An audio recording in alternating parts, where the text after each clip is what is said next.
అబ్బా! నోట్లో వేసుకుంటే కరిగిపోయే ఎంతో టేస్టీగా ఉండే గుమగుమలాడే గుత్తి వంకాయ మసాలా కర్రీ అండి. చాలా సూపర్గా కుదిరింది. ప్రాసెస్లోకి వెళ్ళిపోదాం పదండి. హాయ్ అండి, welcome to my channel Kalyani trends and blogs. నేను మీ కళ్యాణి అండి. సో ముందుగా అయితే మనము ఒక గిన్నె పెట్టుకొని అందులో ఒక హాఫ్ కప్ పల్లీలను అయితే దోరగా వేయించుకోవాలి. సో పల్లీలు మొత్తం మనకి మంచిగా ఫ్రై అవ్వాలన్నమాట.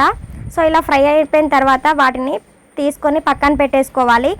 అదే గిన్నెలో ఒక 2 చెంచాల నువ్వులు అయితే వేసుకొని దూరగా వేయించుకోవాలి. అవి వేగుతున్న టైంలో 4 లవంగాలు 2 యాలకులు అయితే వేసుకొని వాటిని కూడా దూరగా వేయించుకోవాలి.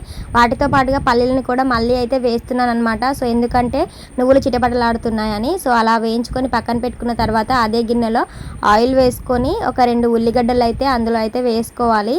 సో ఉల్లిగడ్డలని మనం కొంచెం దూరగా అయితే ఫ్రై చేసుకోవాలన్నమాట. అవి కొంచెం మెత్తగా అయ్యి కలర్ చేంజ్ అవుతున్నాయి అనే టైంలో వాటిని తీసుకొని పక్కన వేరే గిన్నెలోకి అయితే వేసుకోవాలి. సో అదే గిన్నెలో మళ్ళీ 2 టమాటాలు అయితే పెద్ద పెద్దగా కట్ చేసుకొని కొంచెం ఫ్రై అవ్వేలాగా దూరగా అయితే వాటిని కూడా టమాటాలని వేయించుకోవాలన్నమాట. సో కొంచెం పచ్చివాసన పోయేలాగా వేయించుకొని అదే ఉల్లిగడ్డల గిన్నెలోకి అయితే తీసుకోవాలి. సో ముందుగా మిక్సీ జార్ తీసుకొని అందులో పల్లీలు మనం నువ్వులు మిక్సీ పట్టాం కదా, వాటిని అయితే మొత్తం ఫైన్ పేస్ట్ లాగా అయితే చేసుకోవాలి. కొంచెం మిక్సీ పట్టిన తర్వాత అందులో టేస్ట్కి సరిపడా ఉప్పు అయితే వేసుకోవాలి. నేను 2 చెంచాల ఉప్పు వేస్తున్నాను. అలాగే 2 చెంచాల కారం అయితే వేస్తున్నాను. మీరు మీ కారానికి తగ్గట్టు చూసుకొని అయితే వేసుకోండి. సో కారం వేసిన తర్వాత ముందుగా మనం మిక్సీ పట్టుకున్న టమాటాలు ఉల్లిగడ్డలు అయితే అందులో వేసుకొని మొత్తం ఫైన్ పేస్ట్ లాగా అయితే చేసుకోవాలన్నమాట. సో మనకైతే మంచి కలర్తోని మనకి మిక్సీ అయిపోయింది. సో చాలా సూపర్గా ఉంది టేస్ట్ అయితే. వీటిని అయితే మనము కట్ చేసి పెట్టుకున్న మసాలా వంకాయలలో అయితే స్టఫ్ చేసుకోవాలన్నమాట. సో ఒకదాని తర్వాత ఒకటి మనం తీసుకున్న 1/2 కేజీ వంకాయలకైతే మొత్తం అయితే మనము అది మొత్తం స్టఫ్ చేస్తున్నాను. సో అలా స్టఫ్ చేసి అయితే పక్కన పెట్టుకోవాలి. సో స్టవ్ పైన గిన్నె పెట్టుకొని అందులో ఆయిల్ అయితే వేసుకోవాలి. సో ఆయిల్ హీట్ అయిన తర్వాత కొద్దిగా జీలకర్ర అలాగే 2 బిర్యానీ ఆకులు అయితే వేస్తున్నాను, ఫ్లేవర్ బాగుంటుందని.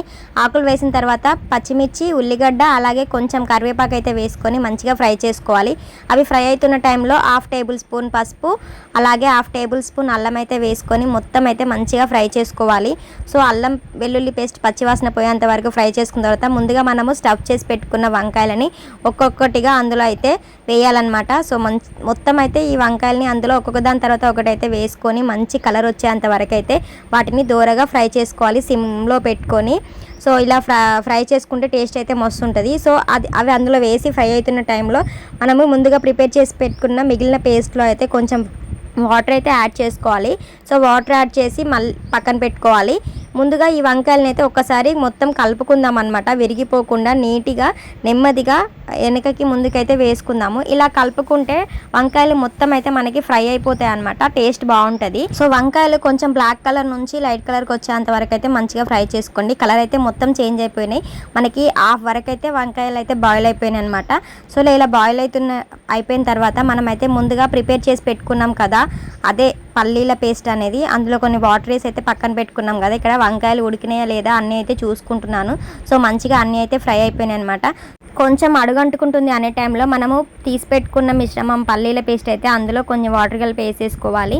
సో అది వేసిన తర్వాత కొంచెం కారం అయితే వేసుకోవాలి. నేను కారం తక్కువ అవుతుందేమో అనేది కొంచెం చూసాను అనమాట. కారం ఉప్పు చూసుకొని టేస్ట్ చూసుకొని వేసుకొని వాటిని అయితే మసలబెట్టుకోవాలి. సో ఇది మసులుతున్న టైంలో మనకి వంకాయ ఉడికిందా లేదైతే చూస్తున్నాను అనమాట. వంకాయలు అయితే ఉడకలేదు, మనకి ఇది కూడా చిక్కగా ఉంది గ్రేవీ అనేది. సో అయితే ఇందులో అయితే మనం కొంచెము జీలకర్ర మెంతుల పొడి అయితే యాడ్ చేసుకోవాలి. అలాగే ధనియాల పొడి కూడా వేసుకోవాలి. అలా వేసుకుంటే టేస్ట్ అయితే బాగుంటుంది. సో మనకి ఉడికి దగ్గర పడింది అనే దించే ముందు అయితే కొత్తిమీర వేసుకొని సర్వ్ చేసుకొని తింటే టేస్ట్ మాత్రం మస్తు ఉంటుంది.